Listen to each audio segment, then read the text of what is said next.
Are you afraid to take risks? In today's professional business world, we all have to take risks. We have to do risk identification, risk analysis, risk mitigation. I learned a couple years ago what that basic human risk is, and I'm no longer afraid to take a risk. With my father when he was on his deathbed, and one of the things my father said to me is, I've had a great life. And he did. I hope I get to do half the things my mom and dad got to do.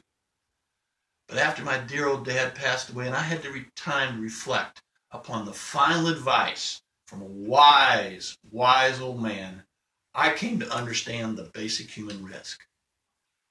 It's lying on your deathbed wondering, what would it have been like if I'd had the courage and the confidence to try one more time? Always have that courage and confidence to try one more time. You'll be able to land that airplane when the going gets tough.